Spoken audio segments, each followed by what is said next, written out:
Welcome to #Gen Z. I'm your host, Megan Grace.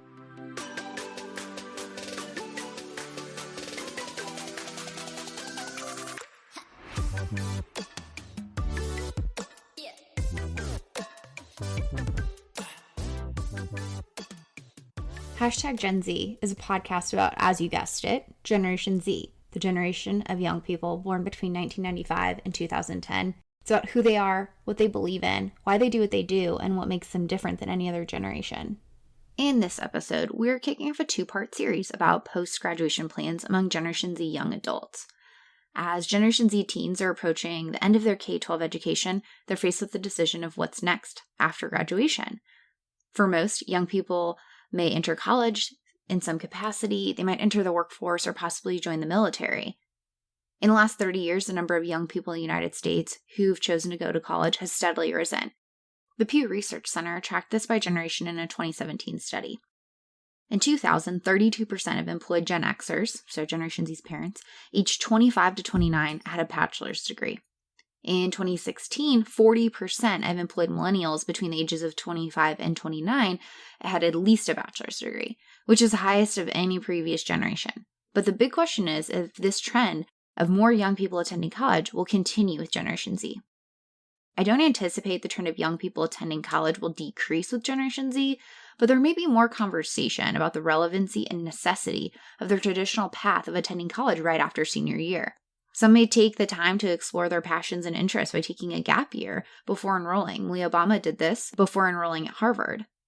Some may go straight into full-time work or internships to get insights through job-related experience. Consider a young person who spends their time as a pharmacy technician, understanding the ins and outs of working in a pharmacy before pursuing a degree in science and then moving on to an advanced degree for pharmacy school. And some might find that job-related training and experience they need without attending college at all, while still finding success in their careers. Generation Z has numerous free and low-cost resources available today that they can utilize to learn and prepare for a career that doesn't necessarily require going to college to get what was previously a monopolized professional development opportunity. Whether that's enrolling in short-term vocationally focused programs, online resources and training programs, MOOCs, so our massive online learning communities, or learning on the job by participating in internships. With the number of resources and opportunities available to explore passions and interests while developing skills that might not necessarily be taught in college, but are definitely needed for a job, may lead Generation Z to wonder why they need a college degree, which can be pretty costly and take a number of years to complete. For a student who is self-taught in computer coding and has been building websites and apps for years, is a college degree in computer science necessary? Or are there training opportunities that would allow them to use their technical skills and learn on the job? Weighing this decision is no easy feat, especially as a teenager. As someone who studies and works in higher education, I was excited to chat with a member of Generation Z who recently did just that. Jack Brennan is a recent high school graduate who took a different path than most of his peers. While most of his classmates were finishing their course requirements to graduate and move on to college, Jack started working full-time for a company while balancing his required courses to graduate. While some of his peers were probably worried about the Common App or the SAT for college admissions, Jack was spending his afternoons working for a company in business development. And when he wasn't working, he's been spending his time pursuing and exploring his passion for film and filmmaking.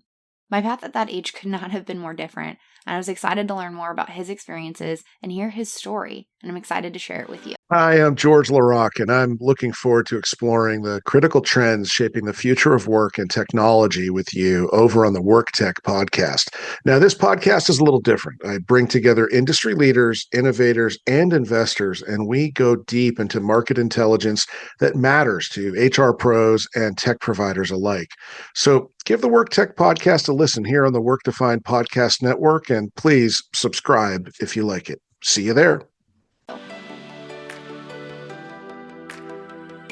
So I would like to welcome my guest today, Jack Brennan.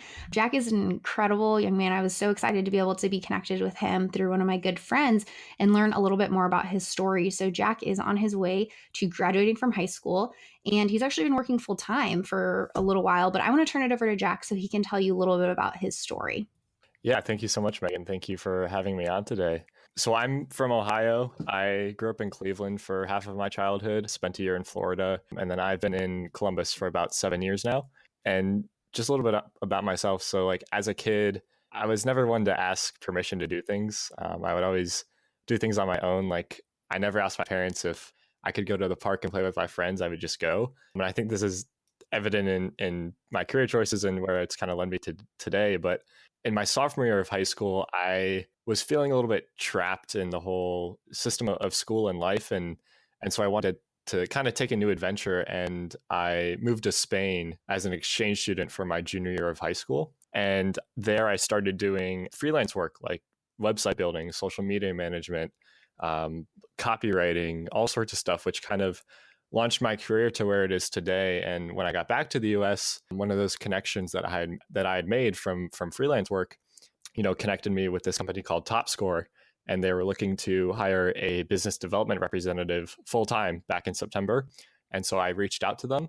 And that's where I am today. I've been working as a business development representative at TopScore, which is a software company out of Pittsburgh, for about 7 months now. And that's kind of the rundown on what I'm doing and who I am.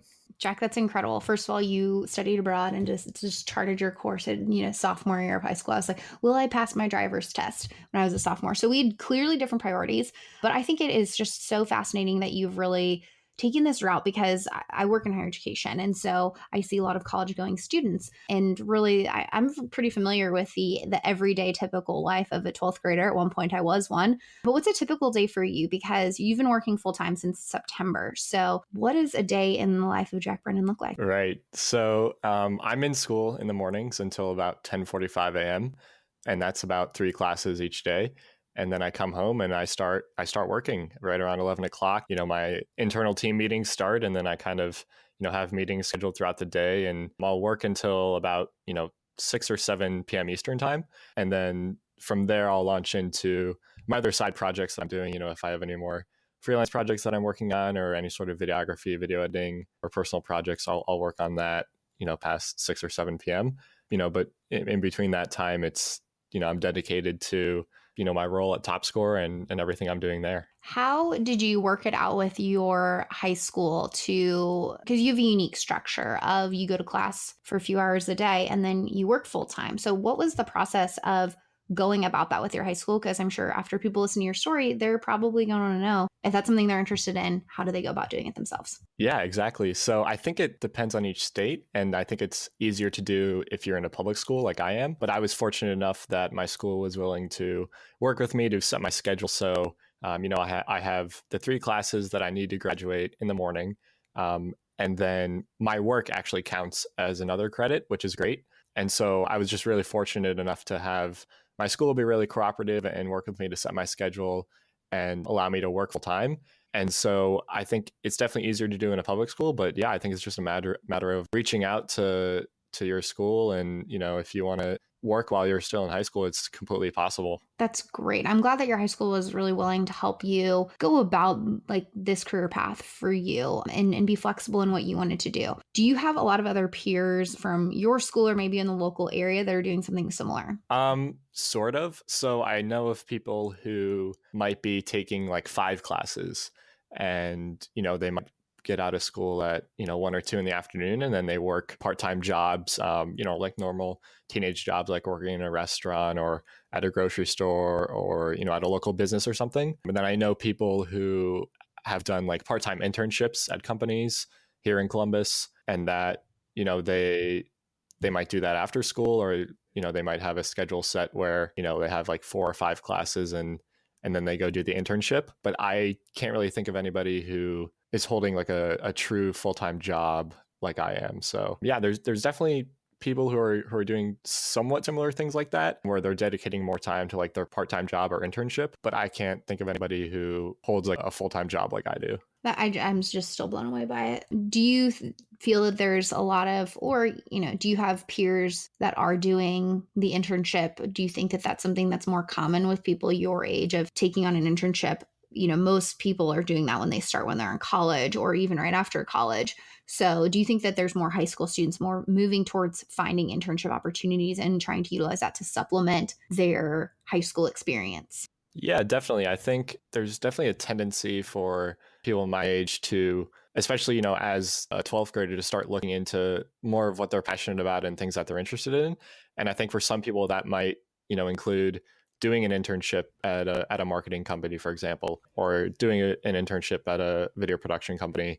And that kind of helps them to decide, if they're going to college, what they want to study in college or what they want to kind of pursue. It's really just a matter of kids my age looking for more things that they're into and trying to find out earlier on what they're interested in and what they're passionate about. That's awesome. So you've decided to forego college. You're like, I'm cool. I'm going to go straight into work. What helped you make that decision of you were going to pursue full-time work your senior year?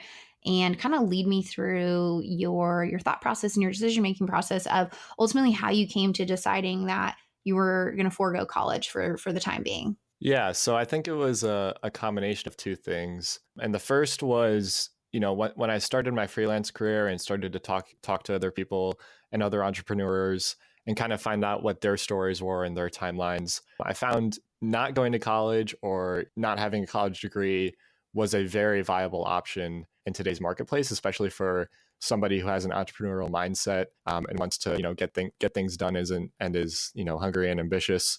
And then just talking to other people my age from around the country who I've gotten to know really well. For example, people like in the Next Gen Summit community, where after hearing their stories, I kind of came to the realization that it is an option, not to go to college and not to kind of pursue the traditional path.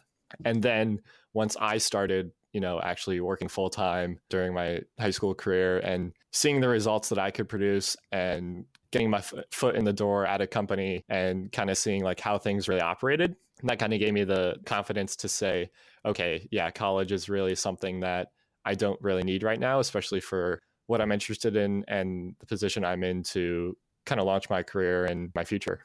For those who might be unfamiliar, do you want to just give a little overview of what Next Gen is and how you got involved with it? Yeah, so Next Gen Summit community is an awesome community of mostly young people who are either entrepreneurs, or entrepreneurial-minded people that are looking to have an impact on the world.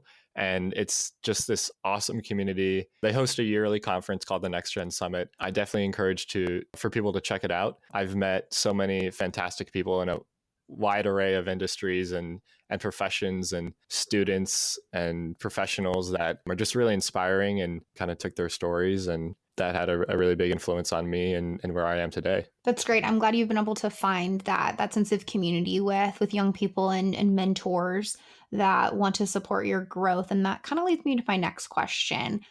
Where have you, aside from Next Gen, sought out and found support in making your decision? And where have you seen some potential barriers or people kind of confronting you about your decision? Obviously, the majority of people my age are going to graduate high school and go to college next year. Where I've found support, not only in the Next Gen Summit community, but I'm also part of a program called Praxis, which is a 12-month alternative education program. And it's geared toward young people who want to jumpstart their careers without college degree. And I've been fortunate enough to have many friends in that community as well who have jump-started their careers way past where I am, even without college and the traditional path. And that has been a real pillar of support for me as well. And then, once I get to know other people and my friends are supportive of my decisions, and where it gets, if somebody might confront me about it, my response is, this is my life and my decisions, and college might be great for some people, but it's not, I don't think it's the right decision for me at this time. And so I'm kind of going down my own path, and people have to choose their paths, and it's not going to be the same for everybody. So, you can't really think that way and have that mindset. I'm glad you've been able to find support, hopefully from people close to your home base, but also, community like you found through Next Gen that have been supportive of that and helped you really realize this is a good decision for you. And in my conversations with you and learning more about your story, I think it is I'm really excited to kind of follow your career path and see where it takes you. And I'm fascinated by all of this. So I would love to learn a little bit more about what was your process of finding your job. I know you've been with Top Score for a few months now, and you're going to continue working with them after you graduate and move to Pittsburgh. Were companies, when you were kind of deciding, I'm going to go full time, were you met with some hesitation of, obviously you were probably a little bit younger than their typical employee. What was your process of finding your job and assimilating into that role? Right. So you are absolutely correct. I am the youngest person at TopScore by 9 years. The next youngest person is, I think, 27 years old. But when I was looking, first of all, I was connected to TopScore through one of my friends who was a freelance designer and graphic artist at the time. And she had connected me to TopScore because she did freelance design work for the TopScore websites. And so the way I reached out to our CEO and CFO, I sort of knew that they were open to younger professionals like myself. And one thing that stood out to me when I was hired was our CFO throughout the statement, like, we don't really care how old somebody is. We're a results driven company. And if you can produce the results that we want, we don't really care how old you are or your experience level, as long as you can get the job done. And most people think that, oh, I have to jump through all these hoops and submit a resume and go through all these interviews. And I think personally that the real way to get a job, especially as a younger professional, if you're hesitant about a company hiring you because of your age, go directly to the CEO or the decision maker or whoever it might be. And instead of submitting something like a resume, for example, I submitted a personal pitch deck. And this kind of gave an overview of my experiences and my soft skills and how I can apply them to my role at TopScore. Because I think at the end of the day, an employer or a company, all they care about are the results that you can produce for them and the value that you can create at the company. And if you can, successfully communicate that you can do that, most companies will be willing to hire somebody who's younger, and especially somebody who's younger and has ambition and personal drive. That's a great lead in to my next question. What do you think are some of the strengths that people from your generation, so Generation Z, can contribute to a workplace even at your young age? Because the oldest of your generation are 23 and are just entering the workplace. What do you think are some of the strengths that your generation can contribute to a workplace? Because I know I'm really excited to one day be able to hire your generation. What should some hiring managers or companies be looking forward to having with your generation coming to the workplace? Yeah, so the first thing that comes to mind is the major difference between Generation Z and millennials is that we've kind of grown up in the digital age, and with this crescendo of technology at our fingertips, we really don't know a world without the internet and without this connectivity. And I think that as a generation, we've been really able to leverage that to our advantage. And because of that, we have a really good understanding of how culture works, what is trending in marketplaces, how to interact with technology and how to use technology effectively. And I think that's a very vital skill to today's marketplace, where Generation Z can leverage in companies that might have been around for 30 years and haven't really transitioned fully to their full potential in this digital age. So I think that's definitely something that people in my generation can contribute to. Leading me into my next question, which is, what do you think you could provide to older generations in terms of advice when it comes to Generation Z and their career plans? Because Generation Z is going to need mentors, and they might find those within the workplace, or it might just be people trying to help them get jobs.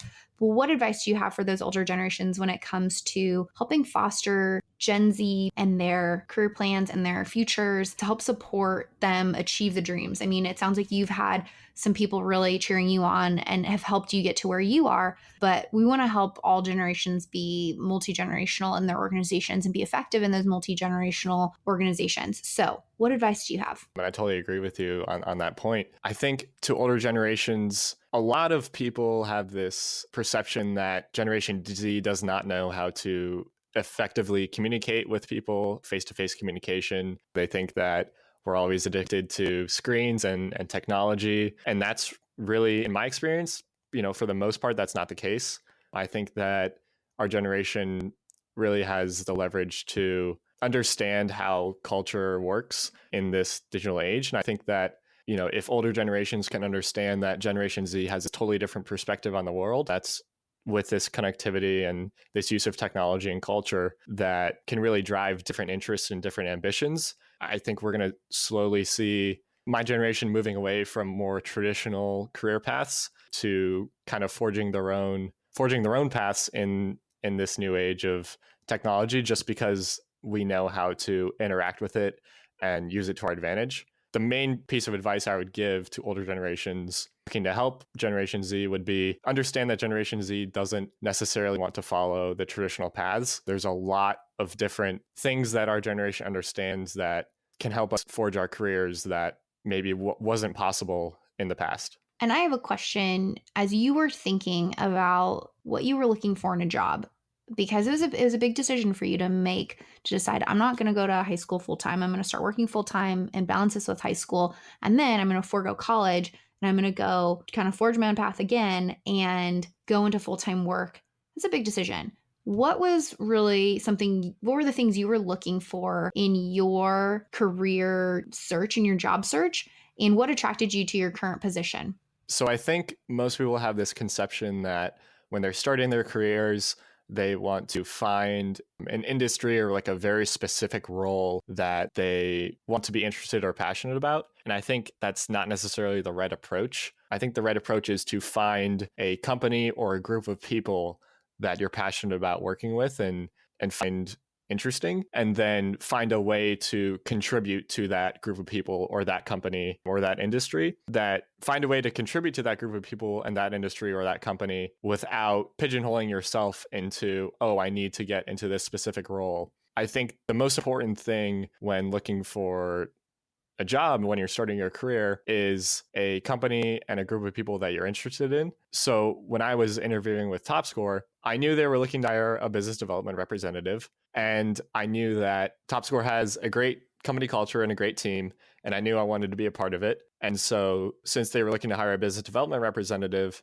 I said, okay, I can really leverage this position to gain experience in sales and communication. And I can leverage that further along in my career. But I think right now I really want to work with this group of people and in this setting, in this high growth company, which will really allow me to be a fast learner and gain the experience necessary to act as a stepping stone to where I want to be in the future.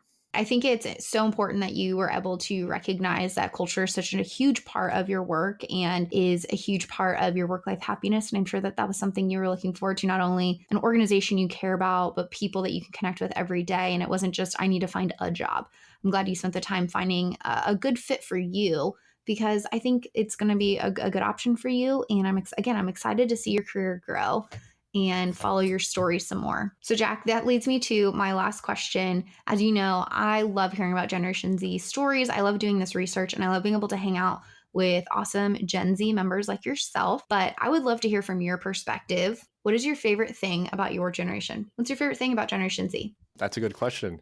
I think my favorite thing about my generation is the fact that we're so incredibly diverse and we have such a diverse group of people and communities that, like I said, can really leverage this digital age and culture and technology to place themselves where they want to be in life and not necessarily, following traditional paths and building traditional careers. I'm excited to see what sort of companies and industries and jobs my generation can create from this diverse range of backgrounds and communities. And I think it'll be very interesting to watch how it all plays out. Hi, I'm Carmen Hudson. I'm the host of the Recruiting Book Club, and we're starting our second season. I'm so excited to bring to you another set of guests of recruiters who have written books. We are excited to have some very special guests this season. We've got Shally, we've got Craig Fisher, James Ellis, and quite a few other people that we're going to bring on board to tell us about what they wrote, why they wrote it, and maybe we'll veer off into a conversation about recruiting on all types of topics and subjects that happen in our industry. So I hope you can join us. I'm excited. Jack's story is a perfect example of how Generation Z is looking at life after K-12 education. Questioning whether college is worthwhile of the time and financial investments, questioning if those investments will lead to positive outcomes or serve as a barrier for achieving their dreams and pursuing their passions. For Jack, going straight into a full-time career made the most sense for his interests and goals. And I'm very excited to see where his career evolves and see the wonderful things he's going to do. In the next episode, we'll be chatting with a young woman who decided to attend college and learn more about her decision to attend college and her experiences in doing so. Thank you for tuning in to this episode of Gen Z and for all of your support thus far. This has been an incredible journey and I'm really enjoying this. If you're enjoying it as well, head over to your preferred platform for podcast listening and subscribe to Gen Z because you don't want to miss a thing. And while you're at it, don't forget to rate and review this podcast. If you have any questions or topics you'd like me to cover when it comes to Gen Z, please feel free to drop me a quick line on my website, meganmgrace.com, or you can find me on social media, whether that's Instagram, Twitter, you name it. Your questions and reviews and ratings and feedback help me build better episodes and tell the stories of Generation Z.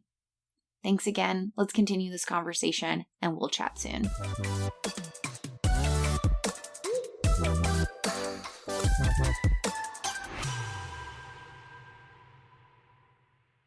How do you feel when you switch to Geico and save on your car insurance? It's like going to work on Thursday morning and thinking to yourself, just one more day until Friday. But then somebody walks into the elevator and says, Happy Friday! Then you check your phone quickly and discover today is actually Friday. So yes, happy Friday, random stranger in the elevator. Happy Friday indeed. Yep, switching and saving with Geico feels just like that. Get more with Geico.